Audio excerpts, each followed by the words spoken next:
As Eckhart Tolle says, there's power in now.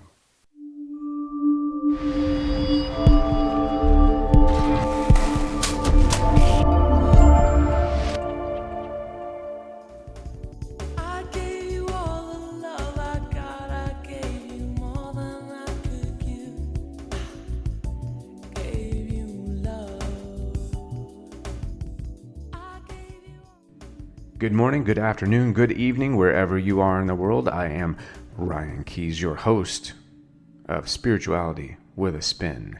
And we are spinning way out of control. It is Sunday.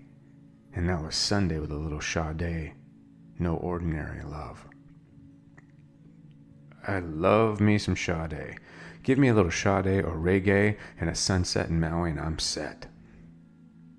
If that doesn't grab your soul, I don't know what will. So, today, I recorded, and I recorded, and I recorded.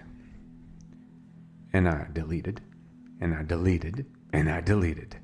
Why did I do that? The same reason why I will upload when it's not Thursday or Sunday is the same reason why I might not upload on a Thursday or Sunday, because I'm listening to Source, I am listening to Spirit, and I will not put crap out there. I will not put my name on crap. You want authentic, I will give you authentic. I may not be perfect and I might not do everything right, but I will do one damn thing. I will not put up a show that I am not proud of, that is not coming from a source. Before I move into the show, I need to say, Standing Rock was successful. What does that have to do with Twin Flames, Ryan? People put their lives on the line for a belief. They stood, these people demanded to be seen, to be heard, and to stand in love for their land, for their people. And we supported them. I supported them. I did everything I could. I was planning even a trip to go up there in solidarity. I was getting ready to go. I may still. I don't know if Kiko and I are going to go, but we will see. As of right now, it was successful. The pipeline is not going to go through.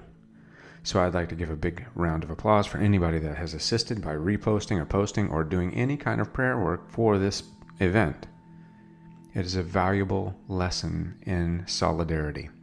It's a valuable lesson in the powers of co-creation, because we are creatures created by something higher than us. We did not crawl out of the mud. Look in the mirror and see yourself. Come on. I'm not going to speak from my ego.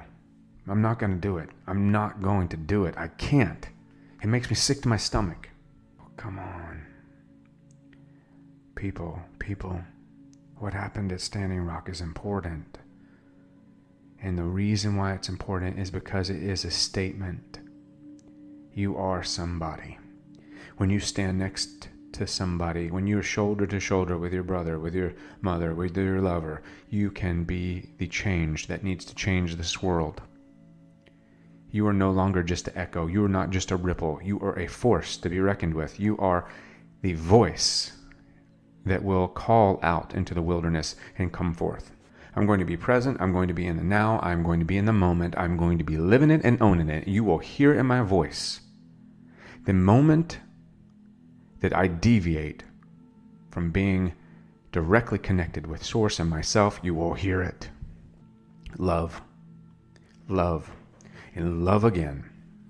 Here is what we are talking about today. We've been talking about coming together in consciousness. We've been talking about twin flames. We've been talking about two names and one soul.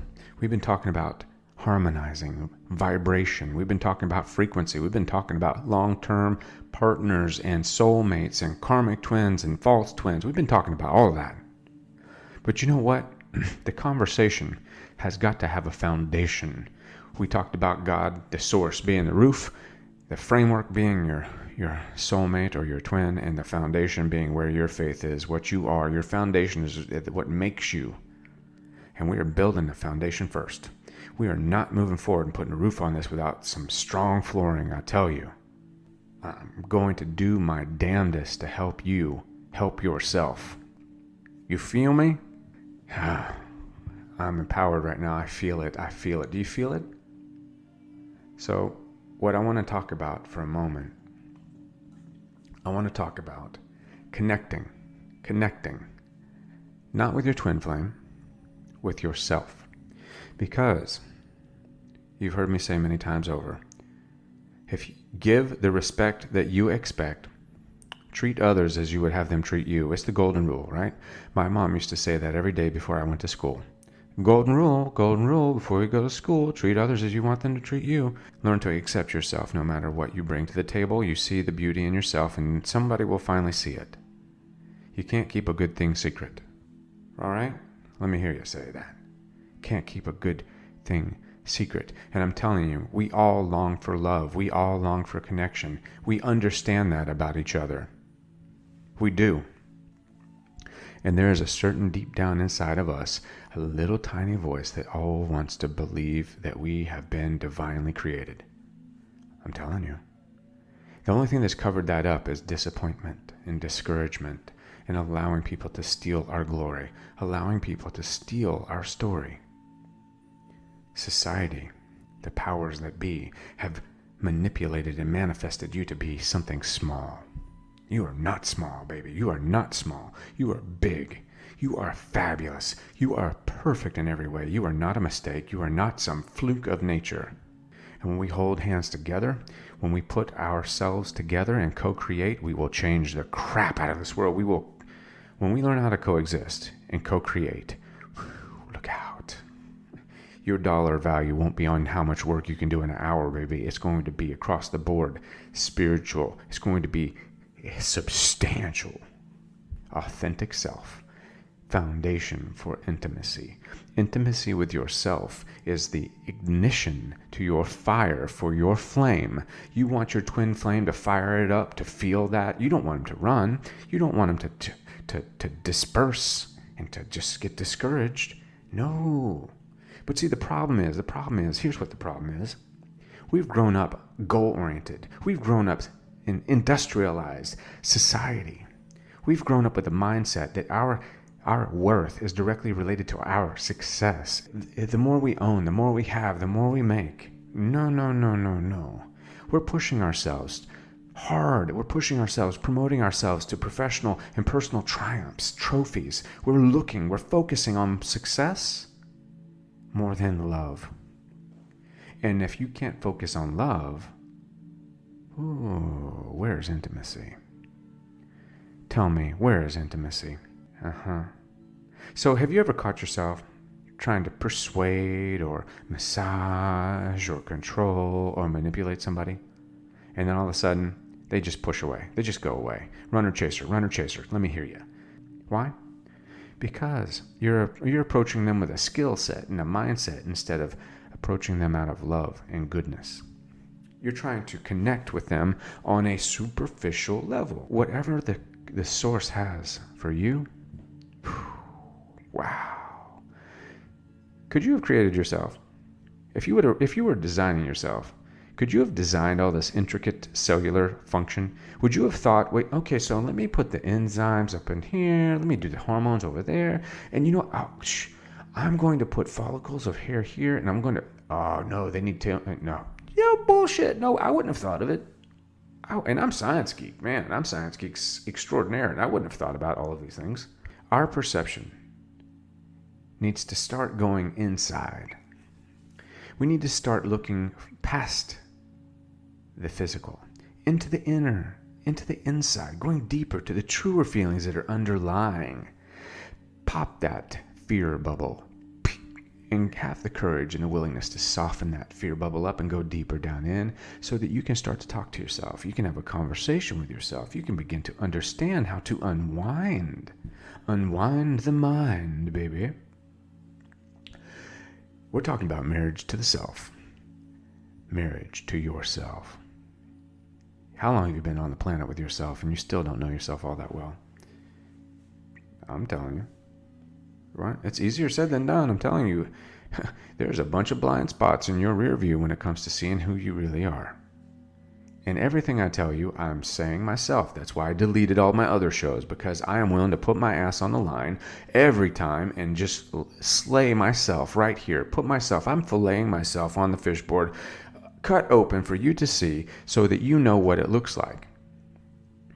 I will make my life mistakes in front of you so that you don't make them yourself. I will fail in front of you so that you can learn something, so that you don't have to fail in front of anyone, and you can go forward with confidence, with security, and make this your life. You know what? You ever got in an argument? You ever felt angry? You ever felt hurt? I have. Well, these conflicts are not resolved with force. Are they? Can you force yourself out of an angry situation? Can you force yourself out of a sad situation? Can you force something that is going downhill back on track? Like if you're in a fight with your significant, can you use force to halt that, stop that, and bring it back online? Hell no, you cannot. The only thing you can use is intimacy.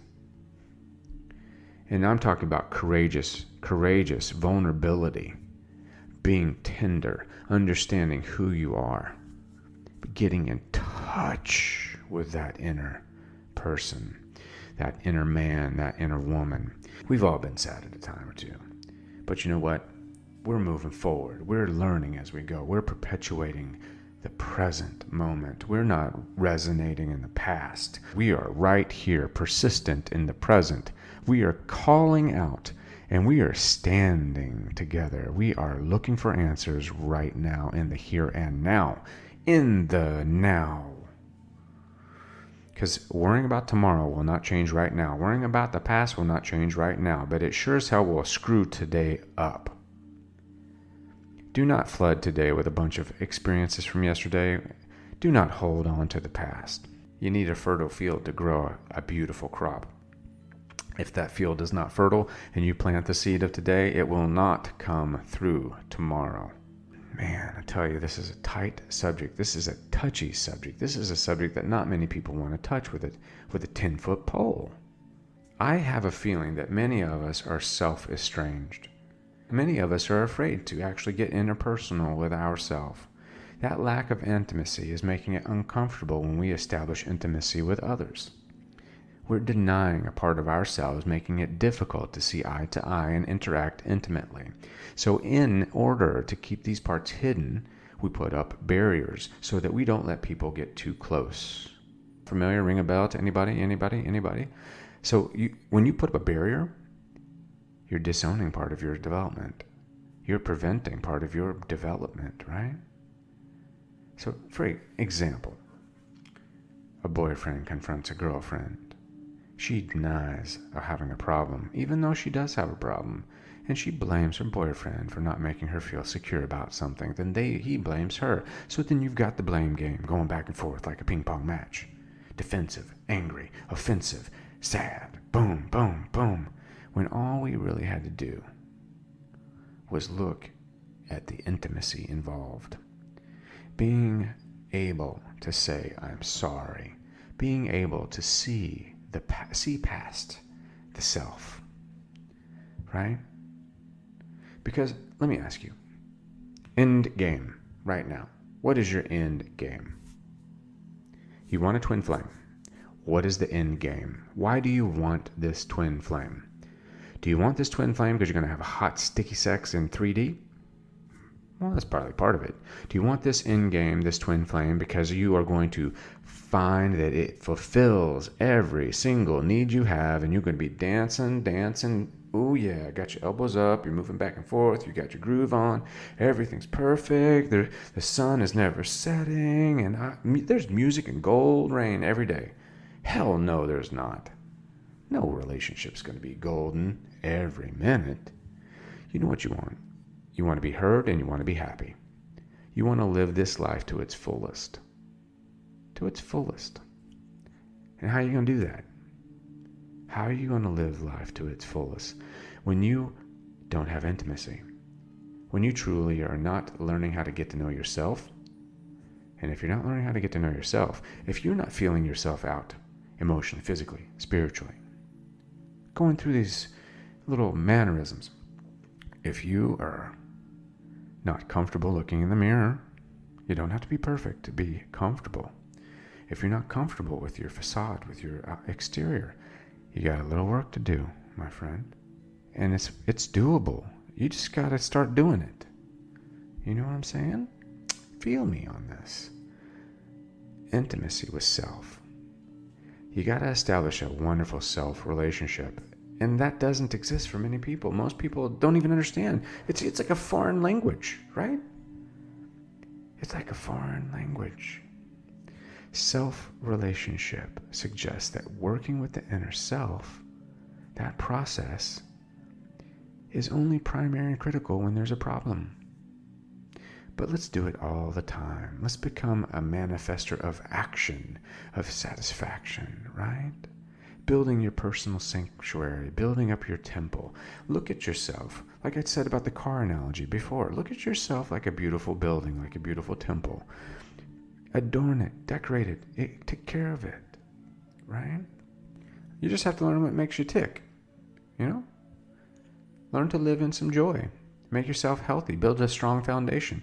Build something that will withstand the storms of life when they come upon you. And stay focused and grounded.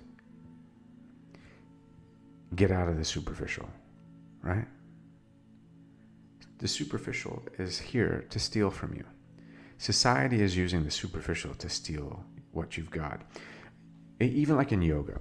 I had a conversation with my fellow medical provider. His wife is a yoga instructor. And then I had another conversation with a wonderful friend of mine who's also a yoga instructor. So here's what we determined. Yoga has a completely different dynamic that is not being taught, at least in America. There is a dynamic of touch, of involvement, of helping people. A hands-on portion of yoga, of transmission of energy and vibration to help you get to that stretch, to help you feel that moment.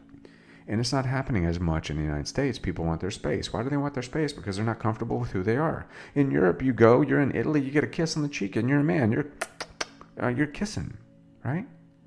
Because it's intimate. You're intimate with your friends. You're intimate with your neighbors. You're intimate with yourself. You're comfortable. So Western society's kind of thrown us out of the balance. So we need to start taking these things and changing them, using physical cues to connect with the self, to connect with other people, pushing the limits a little bit, right? Being mindful of our actions and our momentum, being mindful of the words that we say, you know, right? All these things make sense, right? You're a multidimensional being. You're a multifaceted being. So start loving yourself. When you start loving yourself, this is all going to become a lot easier. Take care of your safety, take care of your security, take care of yourself, your hygiene, your self-esteem, and take care of your own physical needs. Ain't nothing wrong with it. You're not going to go blind, like Mama said. Don't. I had to throw that in there because that's kind of funny. But just imagine for a moment that you feel awesome. You're not worried about finances. You're not worried about making a living. You feel loved, you're loving, you're positive, everybody's got purpose. You're independent, yet you're sharing a loving life with someone special. You are no longer dependent upon someone to love you because you can love them, and you feel so good about yourself. You see yourself for the true you, right? How's that feel? That feels good, right? And now loving yourself is going to create that ability of intimacy. Because you're going to learn about your real, true self. When we say authentic self, I could smack some people because you're not being your true, authentic self. What the hell does that even mean? Tell me. Don't talk at me. Don't give me a bullet point. You're not being your true, authentic self. Okay, what does that mean? What does that mean? You're not being the person that you were born to truly be. You're not being completely you. You're not opening yourself up. You're still entertaining these failures or these fears that you've gotten as an infant, as a toddler, as grade school. Whether your parents instilled it or whether you learned it along the way, you're allowing the cycle of this to steer you. And now you're conscious. You're an adult. You can take that information and begin to massage it and to use that in your own way to make yourself more of an intimate person. The language is a huge key. Louise L. Hay always says that. Neurolinguistic programming, how you say something, right? The way you wake up, the way you talk to yourself. But you need to know, loving yourself will give you a powerful place to come from, and it's going to make you feel connected. You're going to accept yourself, and when you accept yourself, other people will begin to accept you and be able to love you truly, and truly love you. So when you get in a relationship 2 years down the road, they know you. They don't know what they thought was you. What? Oh yeah, that's right. What they thought was you. They know the real you. So Ryan, all of this makes sense. How can I do it? Well, let's see. How can you do it? How can you learn to have a healthy relationship with yourself? Number one, you got to see yourself. You're a multidimensional being. You are a magnificent being. You got to learn to love that. You got to learn to accept that about yourself. So here's what I say. Start caring for your needs. Cultivating a healthy relationship with yourself based on your physical. Sleeping, eating, resting, nutrients, exercising, handling your own little private business. Not being embarrassed about it. Somebody says, hey, do you do that? Of course I do. Everybody does. You got to learn the importance of giving yourself some space as well. Don't always be in a place where you feel like you need to perform. And then the second thing you want to focus on, really, in my mind, is entering what I call bliss. Bliss is not happiness. Bliss is more of a contentment to the happy side. So you want to prioritize things that make you feel joy. Things that fill up that emotional reservoir. Things that make you feel like you're walking in the park. Like things are respectable. Things are great. Okay, so here's something that makes me feel good. God forbid. Driving fast. I know it's bad. I know. Or taking my dog for a walk, right? Maybe for you it's taking a long hot bath or yoga class or surfing. For me also too, going to the beach, going to the mountains, outside. I love to be outside. Helping people makes me feel good about myself. It elevates my level of joy. Because when you have joy in your life, it's much easier to see yourself. When you look in the mirror, do you want to see a sourpuss? I don't want to see anybody walking around with a snarl. I don't want to see anyone walking around with a snarled up face, scowling, looking like they're going to just bitch slap me right now. When you see somebody with a pleasant smile or calmness or joy, it's nice. So practice in the mirror. Get your groove on. Like look in the mirror and say, oh, if I walk around like this, you make a snarl at the mirror. And if you walk around like that, people see you like that. Oh shit, no, that's why nobody wants to talk to you. Smile. Not like a crazy monkey, but just smile. You don't have to show out your teeth. You're not baring your teeth for a bar fight. Come on. And then here's another good thing that helps you is to start focusing on the inside, on you, on your inside person. What am I feeling? What am I thinking? What am I doing? What do I want? Where do I see myself? What triggers certain behaviors? Like, do you lose it at the drop of a hat and you all of a sudden you feel amped up like you're going to yell at somebody? Why? What triggers that? Learn about yourself. Why do you feel lonely? What makes you sad?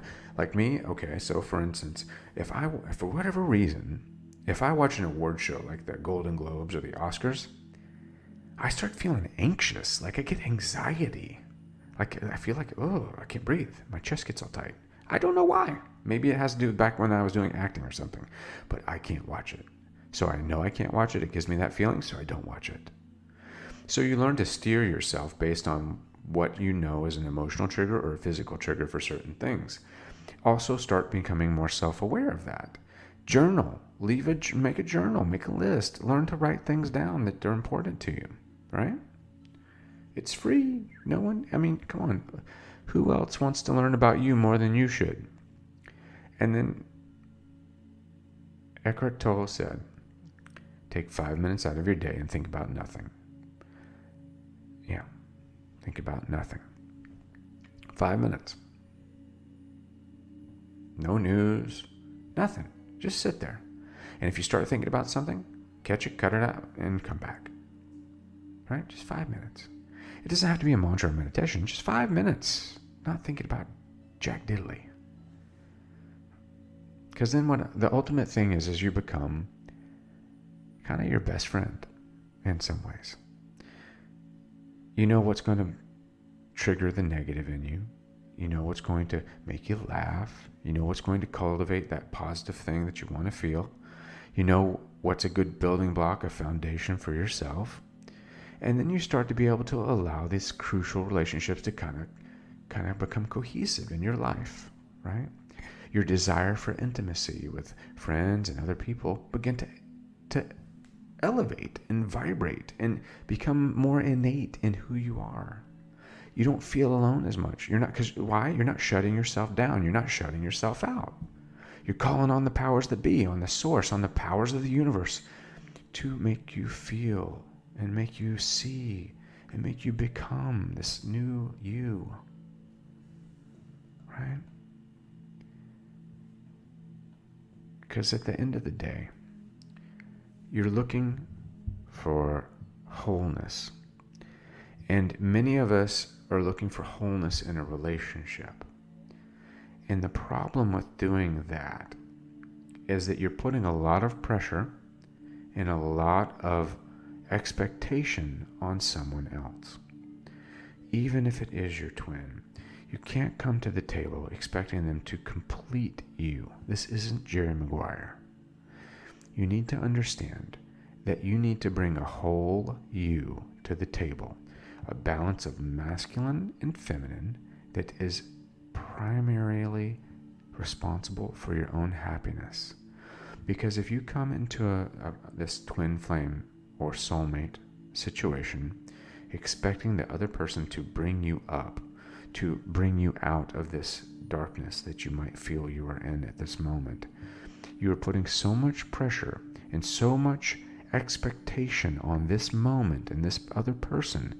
They are going to feel overwhelmed and they are going to feel as if they cannot do the job that you're asking them to. So then what happens?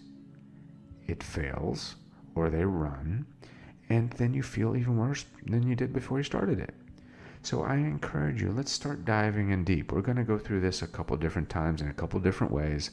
Next topic we're going to be talking about is understanding a conscious self, becoming more conscious. Then we're going to start talking about 3D and having a good 3-dimensional relationship and a 5D relationship with your spouse or your loved one or you. So these things are going to become really innate in what we're doing. They're going to become really a pivotal role in how we see ourselves, how we start interacting with others. So get to know yourself spiritually, soulfully, sexually, mentally, emotionally. Pay attention to how you feel throughout your day. Reflect on what you've been doing that day before you go to bed. Locate your emotions in your body. Figure out what's causing those emotions. Like when I interrupted and started over because I wasn't feeling authentic, my throat was tightening up. My body response was anxiety, faster heartbeat, and tight throat. I recognized my body's symptom, stopped, handled it, calmed it down, and started over. Right? Learn to connect with yourself. Start breathing consciously. Start practicing something like yoga, being involved, getting to know your inner child. And be easier on yourself. Because remember, you're your worst critic. When you're walking through the mall and you feel a little chubby, like myself, nobody else is looking and saying, oh God, Ryan's got a muffin top. Nobody is saying that when I walk through the mall. Nobody but me. Come on. Learn to love yourself. You know, you don't have to look perfect to love yourself because you are perfect. Right?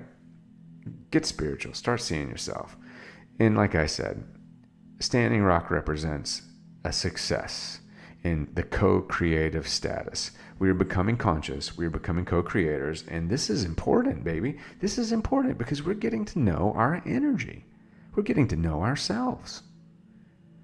So, homework for tonight. And then you can leave a comment down in the boxes below once you do it. I want you to write a short paragraph. We'll call it the letter to your soul. I want you to write a little short paragraph thanking yourself for being who you are and just how much you appreciate the fact that your soul has guided you to this point and that you are appreciative of everything that's transpired. Do that for me. Fold it up, put it down in a book or something, and then come back and look at it in a month. And let's see what happens. That's what I'm talking about, baby. That's what I'm talking about. So, and again, this is a recap of yesterday's show, or not yesterday, but Thursday's show, becoming more conscious, becoming more centered. And that's what we're doing. So look forward to the next show on Thursday when we dive in a little bit deeper. We're going to cover more ground. We're going to talk about more stuff. We're going to give you more tools and more insight. I promise. Peace, light, and love. And I will see you on the other side. Let's bring in some Sade, baby. Yeah.